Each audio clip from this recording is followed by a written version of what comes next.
नमस्कार, बहुत स्वागत है आपका हमारो राजस्थान में। मैं हूं आपके साथ श्रुति श्रीवास्तव। सबसे पहले बात उपचुनाव के दंगल की कर लेते हैं, क्योंकि विधानसभा उपचुनाव का घमासान अंतिम दौर में और इसी बीच बयानबाजी भी तेज हो गई है। झुंझुनू से निर्दलीय प्रत्याशी राजेंद्र गुढ़ा ने एक सभा के दौरान बीजेपी पर सीधा हमला बोला। गुढ़ा ने कहा कि भाजपा प्रत्याशी के समर्थन में 10-10 मंत्री और 20-30 विधायक डेरा डाले हुए हैं। सुनिए जरा, पूर्व मंत्री राजेंद्र गुढ़ा ने क्या कुछ कहा जनसभा के दरमियान। 10 मंत्री पड़े, 20-20, 30-30 एमएलए पड़े, दूजून को बेल्ट बचा दियो।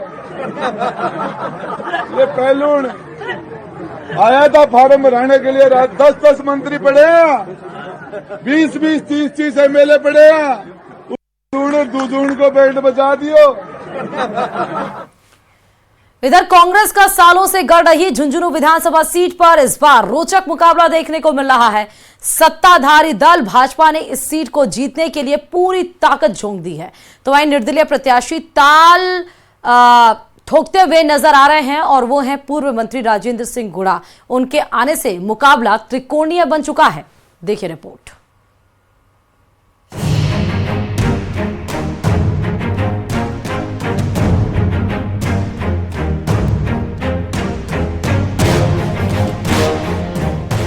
ओला परिवार की दाव पर साख, मुसलमान नाराज जाएंगे किसके साथ? भांबू, ओला और गुढ़ा की जोर आजमाइश। झुंझुनू की सियासत इन दिनों तीन चेहरों के इर्द गिर्द घूम रही है। जहां एक ओर कांग्रेस के सामने गढ़ बचाने की चुनौती है, तो वहीं दूसरी ओर बीजेपी की डबल इंजन की सरकार और 10 महीनों के कामकाज यमुना नहर के मुद्दे को जोर शोर से उठा रही है। भाजपा लगातार यमुना नहर के मुद्दे को बुना रही है, तो वहीं कांग्रेस है वो पूर्व विधायक और सांसद ब्रजेंद्र ओला के कामों को गिनवाते हुए मैदान में है। वहीं राजेंद्र सिंह गुढ़ा लगातार कांग्रेस पर हमला कर रहे हैं और वे मुस्लिम समाज की अनदेखी करने का आरोप लगा रहे हैं। तो वहीं कांग्रेस सांसद ब्रजेंद्र ओला के कामों को गिनवाते हुए मैदान में है। निर्दलीय प्रत्याशी राजेंद्र सिंह गुढ़ा कांग्रेस सांसद ब्रजेंद्र ओला पर मुस्लिम समाज की अनदेखी करने का आरोप लगा रहे हैं।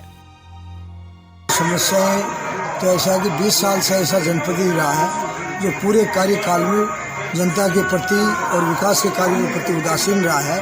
तो जनता तो भारी परेशान है यहाँ, तो उनकी समस्याएं तो सारी यूं की मुंह बाए खड़ी है। वहीं सालों से मुंह बाए खड़ी समस्याओं को लेकर भी जनता मुखर है। झुंझुनू शहर में ट्रैफिक, सालों से बंद पड़े आरओबी के काम और व्यापारियों की सुरक्षा, ग्रामीण अंचल में टूटी सड़कें, रोडवेज बसों का अभाव, पेयजल की समस्या के मुद्दे प्रमुख हैं। क्योंकि बीमा होनी चाहिए। हम सुबह से लेकर शाम तक यहाँ पे बाजारों के अंदर रहते हैं, सब तरह के लोग आते हैं हमारे पास में, कोई भी हमारा सुरक्षा है ही नहीं कोई भी। झुंझुनू के जनहित के लिए और झुंझुनू की जनता की सुविधा के लिए इसे तुरंत प्रभाव से इस आरओबी को बनाया जाना अति अनिवार्य है। झुंझुनू विधानसभा क्षेत्र में करीब 2,74,533 मतदाता हैं। इनमें 1,42,708 पुरुष मतदाता, 1,31,820 महिला मतदाता हैं, जबकि थर्ड जेंडर 5 मतदाता हैं। अगर यहाँ के जातिगत समीकरणों की बात करें तो इस सीट पर 65,000 जाट, 25,000 माली, 32,000 राजपूत, 42,000 एससी, 3,500 एसटी, 20,000 ब्राह्मण, 8,000 वैश्य, 4,000 गुर्जर, 8,000 कुम्हार, 7,000 खाती, 2,000 नाई, स्वामी 1,500 मतदाता हैं, 48,000 मुस्लिम मतदाता। पिछले कई चुनाव से इस सीट पर कांग्रेस जीतती आ रही है, लेकिन इस बार निर्दलीय राजेंद्र गुढ़ा ने झुंझुनू के रण को दिलचस्प बना दिया है। कांग्रेस के ब्रजेंद्र ओला के सांसद बनने के बाद झुंझुनू विधानसभा की सीट खाली हुई है। जनता किसके सिर पर जीत का सेहरा बांधेगी, ये वक्त ही बताएगा। ये झुंझुनू शहर में ट्रैफिक और आरओबी का मुद्दा है, वो प्रमुखता से है। वहीं साथ ही ग्रामीण अंचल में टूटी सड़कें और रोडवेज बसों का विस्तार, साथ ही यमुना नहर को लाने की कयावत को लेकर बातें की जा रही है। भाजपा प्रत्याशी लगातार वंशवाद और यमुना नहर के मुद्दे को लेकर बात कर रहे हैं, तो वहीं कांग्रेस प्रत्याशी लगातार सांसद ब्रजेंद्र ओला के कामों को लेकर जनता के बीच अपनी बात रख रहे हैं। अब देखना ये होगा कि यहाँ की जनता 13 नवंबर को क्या कुछ फैसला करती है और 23 नवंबर को आने वाले चुनाव परिणाम में क्या कुछ यहाँ के प्रत्याशियों के भविष्य को लेकर नतीजा निकल कर आता है। करसन सिंह शेखावत, न्यूज़ 18 राजस्थान, झुंझुनू। और इधर भारत पाक सीमा के लोंगेवाल क्षेत्र के पास सेना के 2 वाहन के बीच में जवान के आने से एक सेना के जवान की दर्दनाक मौत हो गई। जानकारी के अनुसार वाहन के रिवर्स की जगह आगे बढ़ने से खड़ी गाड़ी में ट्रक घुसा, जिससे बीच में खड़े जवान दोनों गाड़ियों के बीच दबने से मौत हो गई। दोनों गाड़ियों के बीच दबने से 40 वर्षीय जवान मिथु तमिलनाडु निवासी की मौत हुई है। रामगढ़ स्थित मोर्चरी में जवान का शव रखवाया गया है। वहीं आज परिजनों के आने के बाद शव का पोस्टमार्टम होगा। रामगढ़ पुलिस और सेना हादसे से जुड़े मामले की जांच कर रही है।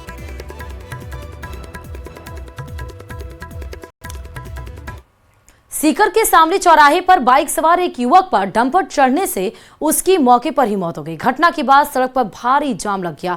सूचना पर सदर थाना पुलिस मौके पर पहुंची, जाम खुलवाया। शव को जिला अस्पताल की मोर्ची में रखवाया गया। युवक की पहचान बजरंग गुर्जर निवासी हर्ष के रूप में हुई।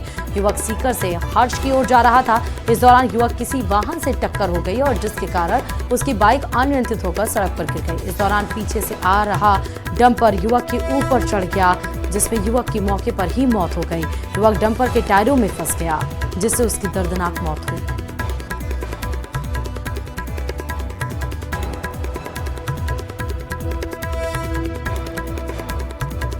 और लगातार कोटा में डेंगू पॉजिटिव मरीजों की संख्या बढ़ रही है और अब यह आंकड़ा 360 के पार पहुंच चुकी है। इसके पीछे शहर के अलग अलग इलाकों में 3000 से ज्यादा पानी से भरे खाली भूखंड माने जा रहे हैं, जिनसे लार्वा पनप रहा है। पिछले 15 दिनों में चिकित्सा विभाग की टीमों ने 625 से ज्यादा गड्ढों में एमएलओ डलवाया है, ताकि जो खुले हुए गड्ढे हैं या जहां पानी जमा हो रहा है वहां पर लार्वा ना पनपे। कलेक्शन है, पौंड है, छोटे छोटे गड्ढे हैं या प्लॉटों में पानी भरा हुआ है, तो वहाँ हम एक्टिविटी कर रहे हैं।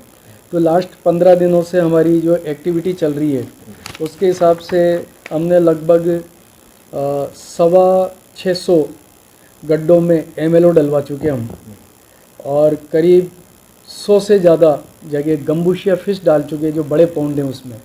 और ये एक्टिविटी अभी लगातार कोचिंग नगरी में डेंगू का खतरा लगातार बढ़ता जा रहा है। शहर सहित ग्रामीण अंचल के इलाकों में लगातार डेंगू पॉजिटिव मरीजों के मामले आ रहे हैं। एक अनुमान के मुताबिक शहर के अलग अलग इलाकों में 3000 से अधिक खाली पड़े भूखंडों में पानी भरा होने से लार्वा पनप रहा है और यही लार्वा मौत को दावर दे रहा है और डेंगू का कारण बन रहा है। हालांकि चिकित्सा विभाग द्वारा लगातार सर्वे कर लार्वा एक्टिविटी की जा रही है और तमाम तरह के प्रयास किए जा रहे हैं, लेकिन तमाम प्रयास नाकाम साबित हो रहे हैं और कोटा में डेंगू पॉजिटिव मरीजों के आंकड़ों में लगातार इजाफा देखने को मिल रहा है। शहर के आरपुरम, श्रीनाथपुरम, महावीर नगर, अनंतपुरा सहित अलग अलग इलाकों में खाली पड़े 3000 से अधिक भूखंडों में लगातार जमा पानी होने से लार्वा पनप रहा है और यही लार्वा डेंगू का कारण बनता जा रहा है। हालांकि चिकित्सा विभाग द्वारा लोगों को जागरूक किया जा रहा है, पाबंद किया जा रहा है, नोटिस समाये जा रहे हैं और भी तमाम तरह के प्रयास किए जा रहे हैं, लेकिन तमाम प्रयासों के बावजूद भी डेंगू का आंकड़ा कम नहीं हो रहा है। कोटा से न्यूज़ 18 राजस्थान के लिए ओम प्रकाश मारू। चलिए आपको बूंदी से खबर बता रहे हैं, जहां रामगढ़ विषधारी टाइगर रिजर्व में सरिस्का टाइगर रिजर्व से बाहर निकले बाघ 2303 को ट्रैंकुलाइज कर छोड़ दिया गया है और ऐसे में बूंदी के रामगढ़ विषधारी टाइगर रिजर्व को एक और राजा मिल गया है। सरिस्का से लाए गए टाइगर के बाद रामगढ़ में 2 नर और 3 मादा सहित टाइगर्स की कुल संख्या 5 हो गई है। बता दें कि सरिस्का टाइगर रिजर्व से बाहर निकले टाइगर 2303 को रविवार शाम हरियाणा के झाबुआ के जंगलों से ट्रैंकुलाइज कर लिया गया था, जिसके बाद आज सुबह रामगढ़ में लाकर एनक्लोजर में छोड़ दिया गया। यह नर बाघ करीब 3.5 साल का युवा और काफी ज्यादा हष्ट पुष्ट बाघ बताया जा रहा है। उम्मीद ये है कि आने वाले समय में रामगढ़ में यह बाघ कुनबा बढ़ाने में सहायक सिद्ध होगा।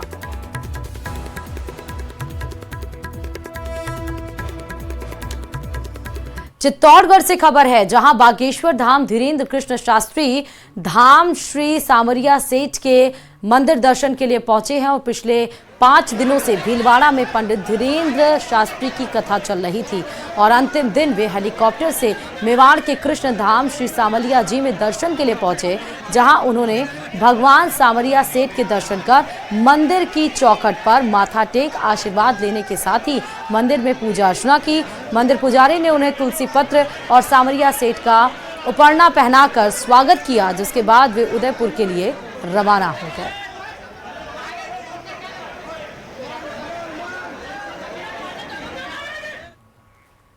और वहीं भीलवाड़ा में हनुमंत कथा के दौरान बागेश्वर धाम सरकार के पंडित धीरेन्द्र कृष्ण शास्त्री भावुक हो गए तो लाखों श्रद्धालुओं की आंखों में भी आंसू आ गए। इस मौके पर धीरेन्द्र शास्त्री ने कहा, मैं तो भगवान से प्रार्थना करता हूं कि जिस दुख से मेरा सामना हुआ उसे किसी दूसरे का सामना ना हो, सब पर बजरंग बली की कृपा बने रहे। साथ ही उन्होंने कहा कि आज देश के टॉप मोस्ट राजनेता और नीति निर्धारण भी उनसे राय लेते हैं, ये सिर्फ बजरंग बली की कृपा है। पंचम अपनी आंखों देखी अभी की बात बता रहे, मेरे प्रियजनों, मेरे परिवार के सदस्यों, परिवार के लोग, गांव के लोग, कार्ड में हमारे पिताजी का नाम नहीं लिखते। क्यों? आ जाएगा तो फटे कपड़े पहन के जाएगा, बेइज्जती हो जाएगी। पूछते नहीं थे, इसलिए तो हमने कहा मुझे कौन पूछता था तेरी बंदगी से पहले, मैं खुद को भूल इस जिंदगी से।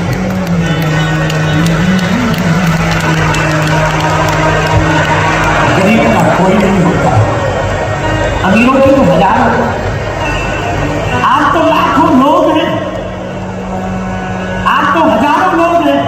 उस वक्त का हमें याद है कि जब हमको वृंदावन पढ़ने जाना था तब 1000 रुपया उधार नहीं मिले। क्यों? क्योंकि हमें चुका नहीं पाएंगे निमंत्रणों में। और चलिए इस बीच आपको जयपुर से बड़ी खबर बताते चलें। जामडोली विमदित गृह से हैरान करने वाली एक तस्वीर सामने आई है, जहां 12 बच्चों की मौत हुई और उसी जगह बिस्तर पर कीड़े भी पाए गए हैं। विमदित बच्चों के बिस्तर और फर्श पर कीड़े ही कीड़े हैं। मामले की सामाजिक न्याय अधिकारिता विभाग जांच कर रहा है। 2016 में दूषित पानी से विमदित गृह में 12 बच्चों की मौत हो चुकी है। ये तस्वीरें आपको दिखा रहे हैं, आप देखिए फर्श पर कीड़े ही कीड़े, बेड पर कीड़े ही कीड़े आपको नजर आ रहे हैं। बच्चों के बिस्तर और फर्श पर कीड़े ही कीड़े नजर आ। एक हैरान कर देने वाली खबर इस समय आई है। ये तस्वीरें वाकई आप अगर देखेंगे, जो सफेद सफेद छोटे छोटे आपको नजर आ रहे हैं, ये तमाम वो कीड़े हैं जो बच्चों के बेड और जमीन पर पाए गए हैं। जामडोली विमदित गृह से ये हैरान करने वाली तस्वीरें सामने आई हैं। ये भी बताते चले कि 2016 में दूषित पानी से विमदित गृह में 12 बच्चों की मौत हो चुकी थी, लेकिन उस समय भी ना ही कोई एक्शन लिया गया, ना ही कठोर कार्रवाई की गई। लापरवाही उसके बाद भी बढ़ती गई और उसके बाद से ये तस्वीरें वाकई हैरान कर देने वाली हैं। मामले की सामाजिक न्याय अधिकारिता विभाग इस अब पूरे मसले पर जांच पड़ताल कर रहा है। ये भी बताते चले कि जामडोली विमदित गृह से ये हैरान करने वाली तस्वीरें आई हैं, जहां 12 बच्चों की मौत हुई है और उसी जगह पर बिस्तर पर कीड़े मकोड़े पाए गए हैं, जिसकी तस्वीरें अब वायरल हो रही हैं। हालांकि बताया ये जा रहा है कि सामाजिक न्याय अधिकारिता विभाग की तरफ से इस मसले में कार्रवाई की जा रही है, लेकिन कार्रवाई किस प्रकार से की जा रही है उस पर भी सवालिया निशान खड़े होते हैं। जब आप इस तरह की तस्वीरें देख सकते हैं, आप ये सोचिए कि 2016 में दूषित पानी ग्रहण करने की वजह से जब 12 बच्चों की मौत हो जाती है और उनके बेड पर हर जगह पर साफ तौर पर जब कीड़े ही कीड़े नजर आते हैं, तो यहाँ पर और भी जो बच्चे रहते होंगे आसपास, उनके साथ भी इस तरह का ही व्यवहार होता होगा। यानी कि 2016 में जो बड़ी घटना घटी थी, खराब पानी, गंदा पानी पीने की वजह से 12 बच्चों की मौत हो गई थी, उसके बाद भी यहाँ पर ना ही लोग नींद से नहीं उठे हैं, ऐसा लग रहा है तस्वीरें देखने के बाद से। ज्यादा जानकारी के साथ संवाददाता महिमा जैन हमारे साथ इस खबर पर जुड़ी हैं। 2016 के बाद से भी महिमा ये मान सकते हैं कि यहाँ पर स्ट्रिक्ट एक्शन नहीं लिया गया, तभी तो इस तरह की तस्वीरें हैरान कर देने वाली आई हैं। बिल्कुल, देखिए जामडोली के जो विमंदित गृह से हैं, ये वहाँ से ये तस्वीरें पहुंची हैं और वहाँ पर सैकड़ों की तादाद में बच्चे रहते हैं और जब ऐसी तस्वीरें सामने आती है तो बेहद चौंकाने वाली है। हालांकि सामाजिक न्याय अधिकारिता विभाग की ओर से पुष्टि की गई है कि क्या बोलते हैं, ये जल्द से जल्द इस मामले की जांच की जाएगी। हाल फिलहाल जो वीडियोस बताए जा रहे हैं वो माना जा रहा है कि पुराने वीडियोस जो है सामने आए हैं, लेकिन सवाल ये उठता है कि अगर पुराना है वीडियो तो भी ये कीड़े क्यों वहां पर है, क्यों मौजूद है और वहां पर जो बच्चों को इन्फेक्शन हो रहे हैं उसका जिम्मेदार आखिर कौन है। तो जब मेरी मंत्री जी से भी बात हुई तो उन्होंने कहा कि जल्द से जल्द हम इस पर एक्शन लेंगे, कमेटी बैठाएंगे और त्वरित जो है बच्चों को यहाँ पर सारी सुविधाएं प्रोवाइड करवाई जाएगी और एक वहां पर लोगों आधिकारिक दल भी भेजा जाएगा और पूरी पुष्टि की जाएगी।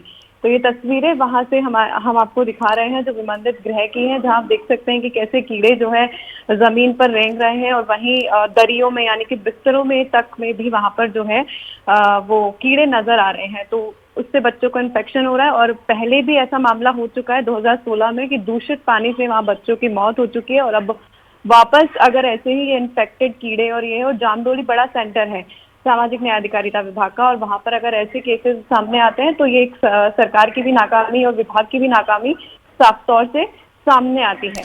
अब इस समय महिमा, ये जामडोली में विमंदित गृह में कितने बच्चे प्रेजेंट मौजूदा होंगे? जी देखिए, बिल्कुल सैकड़ों की तादाद में, जैसे मैंने कहा कि वहाँ बच्चे मौजूद हैं और काफी बड़ा सेंटर वो है, खासतौर पर जयपुर का मुख्य केंद्र। महिमा, मैं आपको रोकना चाहूंगी। अविनाश गहलोत जी, कैबिनेट मंत्री, इस खबर पर हमारे साथ जुड़ गए हैं। अविनाश जी, आपने ये भरसक ये वीडियो देख लिया होगा और इस पे आपका क्या रिएक्शन है? देखिए, अभी मेरे पास में ये सूचना मिली है कि हमारा जो MR होम जामडोली में है 300 से ज्यादा बच्चे वहां रहते हैं और जो रिपोर्ट्स वीडियो के अंदर आई है कि वहाँ कुछ कीड़े मिले हैं, बच्चों के चोट के निशान हैं। मैंने वहाँ प्रथम दृष्टया मालूम किया है। पहली बात तो ये है कि वहाँ हमारा नर्सिंग स्टाफ लगा हुआ है, प्रतिदिन बच्चों की जांच होती है। हर बुधवार को SMS से एक हमारी मेडिकल टीम आती है, वो जांच करती है। और वैसे JJ के अंदर ये कि वहाँ मोबाइल अलाउ नहीं है किसी भी परिस्थिति में। तो वहां ये किसने वीडियो बनाया है, किसने भेजा है, तो पहला तो ये जांच का विषय है। दूसरा जांच का विषय ये है कि ये वीडियो अभी का है, पहले का है। और तीसरा, आपस के अंदर अगर कहीं स्टाफ के अंदर कोई ईगो की बात तो नहीं है, उसकी भी जांच हम लोग कर रहे हैं। और इस पूरे प्रकरण की मैं जांच करवा रहा हूं। मैंने अधिकारी को निर्देशित कर दिया है, तुरंत ही वहां पहुंच रहे हैं, अधिकारी जांच कर रहे हैं और जो भी दोषी होगा जिस मामले के अंदर, जिसने विभाग को बदनाम करने का काम किया है, उसके खिलाफ में सख्त कार्रवाई होगी। और भी बहुत सारी चीजें हैं जिसकी मैं जांच परीक्षण करवा रहा हूं एक बार के वहां ये सब चीजें कैसे आई है, क्योंकि वहां प्रतिदिन मेडिकल स्टाफ रहता है, जो केयर टेकर है 8-8 घंटे की ड्यूटी में केयर टेकर रहते हैं, उनके रहते ये कैसे हुआ, ये सारी चीजें जो है वो मैं चाहता हूं कि इसकी पूरी जांच हो, ताकि कहीं भी छोटा सा भी लेखुना है अगर हमारे डिपार्टमेंट में, उसको वो खत्म हो। और जिस मकसद से हमने MR होम खोले हैं उसका मकसद हमारा पूरा होना चाहिए। बिल्कुल अविनाश जी, आपके द्वारा जो एक्शन लिया गया वो वाकई सराहनीय और स्ट्रिक्ट एक्शंस लेने भी चाहिए। और आपने सही कहा कि अगर किसी के ईगो या टशन की लड़ाई है उसकी भी जांच लेनी चाहिए। लेकिन 2016 में इस तरह के केसेस आ चुके हैं, दूषित पानी की वजह से 16 बच्चों ने अपनी जान गंवाई। वीडियो आज का है या कल का है, लेकिन वीडियो अगर वाकई सही है तो वाकई ये एक गंभीर सवाल और गंभीर विषय भी है। अविनाश जी जी बिल्कुल, हाँ, अब बिल्कुल ये सही बात है कि अगर इस प्रकार का घटना होती है या कहीं ऐसी सूचना आप जैसे सजग मीडिया के माध्यम से हम लोगों को मिलती है, तो हमारा फर्ज बनता है कि उस पर कार्रवाई करें और कार्रवाई करके तुरंत ही जो लोग इस प्रकार के प्रकरण में शामिल हैं उनके खिलाफ कार्रवाई हो जाए, ताकि दोबारा ऐसी घटना नहीं। और मैं आपको आश्वस्त करता हूँ, आपके चैनल के माध्यम से आश्वस्त करता हूँ कि जो 2016 की जो घटना हुई थी वैसी घटना तो किसी सूरत में नहीं होगी। और ये जरूर है कि अगर कोई इस प्रकार की घटना हुई है तो वो दोबारा नहीं हो और विभाग की बदनामी ना हो। हम चाहते हैं पूरा पारदर्शिता के साथ में वहां काम चले। और जो अविनाश जी, और न्यूज़ 18 भी यही आपसे अपील कर रहा है कि आप प्लीज इस खबर पर अपनी नजर बनाए रहिए, जो भी स्ट्रिक्ट एक्शंस लेने की आपको जरूरत लगती है वो लीजिए। बहुत शुक्रिया हमारे साथ जुड़ने के लिए इस खबर पर अविनाश जी हमारे साथ। और अब बात उदयपुर से बड़ी खबर की कर लेते हैं। मेवाड़ पूर्व राज परिवार के सदस्य महेंद्र सिंह मेवाड़ का निधन हो गया है। समोर बाग में अंतिम दर्शन के लिए पार्थिव देह उनका रखा गया है। शहरवासी श्रद्धांजलि अर्पित कर रहे हैं। सीधे लाइव तस्वीरें हम आपको दिखा रहे हैं। मुख्यमंत्री भजनलाल शर्मा श्रद्धांजलि अर्पित करते हुए आपको नजर आ रहे हैं। उन्होंने श्रद्धांजलि अर्पित करने के लिए वो वहां पहुंचे हैं और उनके परिवारजनों से वो मिल रहे हैं। समोर बाग में अंतिम दर्शन के लिए पार्थिव शरीर रखा गया है। ये उदयपुर से सीधे लाइव तस्वीरें हैं। मेवाड़ पूर्व राज परिवार के सदस्य महेंद्र सिंह मेवाड़ का निधन हुआ है। समोर बाग में अंतिम दर्शन के लिए मुख्यमंत्री भजनलाल शर्मा भी वहां पर पहुंच चुके हैं। फिलहाल बड़ी खबर इस वक्त की आपको दिखा रहे हैं और सीधे लाइव तस्वीरें भी दिखा रहे हैं। थोड़ी देर में पंचतत्व में विलीन हो जाएंगे महेंद्र सिंह मेवाड़। तो बड़ी खबर इस वक्त की, और तमाम बड़े नेता वहां पर पहुंचे हैं। आप देख सकते हैं जिनकी निधन के बाद पार्थिव शरीर रखा गया है। और 24 फरवरी 1941 में वो जन्मे और 10 नवंबर 2024 को धरती को अलविदा कह गए। महेंद्र सिंह मेवाड़ की हम बात कर रहे हैं। और आपको ये भी बताते चलें कि आज पंचतंत्र में ये विलीन हो जाएंगे। उदयपुर के पूर्व राज परिवार के सदस्य रहे हैं और महेंद्र सिंह, जिनका आज पार्थिव शरीर रखा गया है। बेटा इनका विधायक है, बहू सांसद है। और राज परिवार के सदस्य और पूर्व सांसद की हम बात कर रहे हैं महेंद्र सिंह मेवाड़, जिनकी उम्र 83 वर्ष थी। रविवार को इनका निधन हुआ। आज उनका अंतिम संस्कार और सीधे लाइव तस्वीरें भी पार्थिव शरीर की हम दिखा रहे हैं। महेंद्र सिंह मेवाड़ की उनके निवास समोर बाग पैलेस में अंतिम दर्शन के लिए रखी गई है। सीधे तस्वीरें आप देख रहे हैं। यहाँ इनका पूरा परिवार मौजूद है। रिश्तेदार, परिचित, राजनेता उन्हें पुष्पांजलि अर्पित करने के लिए आ रहे हैं। मुख्यमंत्री भजनलाल शर्मा भी आए। इसके बाद अंतिम यात्रा निकाली जाएगी, जो समोर बाग से शुरू होकर जगदीश चौक, घंटाघर, बड़ा बाजार, बड़भूजा घाटी, देहली गेट होते हुए आड़ स्थित महासतिया पहुंचेगी, जहां पर उनका अंतिम संस्कार होगा। पूर्व राज परिवार से जुड़े अजात शत्रु सिंह शेवरती ने ये बताया इनके बारे में कि 28 अक्टूबर को महेंद्र सिंह मेवाड़ को ब्रेन स्ट्रोक आया था। तभी से वो अनंता हॉस्पिटल के आईसीयू में भर्ती थे। महेंद्र सिंह मेवाड़ की पार्थिव देह आज रखा गया है, जो कि थोड़ी देर में ही पंचतत्व में विलीन होगा। महेंद्र सिंह मेवाड़ के अगर हम बेटे की बात करें, विश्वराज सिंह, जो कि नाथद्वारा से भाजपा विधायक हैं, और बहू उनकी महिमा कुमारी, जो कि राजसमंद से सांसद भी हैं। 3 बार लोकसभा चुनाव लड़ चुके हैं महेंद्र सिंह मेवाड़। एक बार जीते 1989 में चित्तौड़गढ़ सीट से भाजपा के टिकट पर लोकसभा का चुनाव लड़ा था और पहली बार सांसद बने थे। 1991 में बीजेपी छोड़ कांग्रेस ज्वाइन की थी। चित्तौड़गढ़ सीट से चुनाव लड़े, लेकिन उस दरमियान वो कांग्रेस की पार्टी ने उन्हें हार दिलाई। 1996 में कांग्रेस के टिकट पर वो भीलवाड़ा सीट से लोकसभा चुनाव में उतरे, लेकिन उस दरमियान भी वो जीत नहीं सके थे। तो मेयर और कलेक्टर ने उनको नमन किया। मुख्यमंत्री भजनलाल शर्मा पहुंचे। महासतिया मेवाड़ के पूर्व राज परिवार के सदस्यों का ये अंत्येष्टि स्थल है, जो उदयपुर शहर के आयर क्षेत्र में है। और यहाँ सबसे पहले साल 1615 में महासतिया की हम बात कर रहे हैं, जहां पर पूर्व राज परिवार का ये अंत्येष्टि स्थल है। यहीं पर इस पूरे राजघराने के जितने लोग भी पंचतत्व में बिलीव हुए, वह महासतिया में ही बिलीव हुए हैं। और यहाँ सबसे पहले साल 1615 की अगर हम बात करें, जहाँ पर महाराणा अमर सिंह प्रथम का अंतिम संस्कार किया गया था, तब से यह राज परिवार का अंत्येष्टि स्थल बन गया है महासतिया। तब से यहाँ पर सभी पूर्व महाराणाओं का अंतिम संस्कार किया जा रहा है। हेरिटेज लुक में इसको सैकड़ों छतरियों स्थल से बिल्कुल खूबसूरत तरीके से इसको बनाया गया है। तस्वीरें आप देख सकते हैं। तमाम राजनेता, तमाम लोग उनसे जो प्यार करते थे, मुख्यमंत्री भजनलाल शर्मा भी, जहां व्यस्तता आज इनका शेड्यूल है, आज का कार्यक्रम है, क्योंकि आज ही शाम 6 बजे तक 7 सीटों पर होने वाले 13 तारीख को उपचुनाव के लिए चुनाव प्रचार प्रसार का शोर भी थम जाएगा। लेकिन इस बीच में भी आप देखिए कि मेवाड़ पूर्व राज परिवार के महेंद्र सिंह मेवाड़ को श्रद्धांजलि अर्पित करने के लिए सीएम पहुंचे हैं। और तमाम बड़े नेता, राज परिवार के आसपास तमाम उनके रिश्तेदार पहुंचे हैं। पूरा परिवार उनका मौजूद है। ये सीधे तस्वीरें हम आपको उदयपुर से दिखा रहे हैं।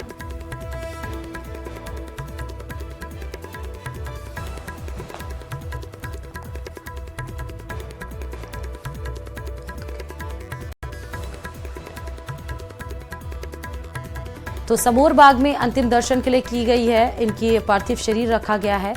थोड़ी देर में जैसा विधि विधान और नियम है उसके बाद से इनको पंचतत्व में विलीन किया जाएगा।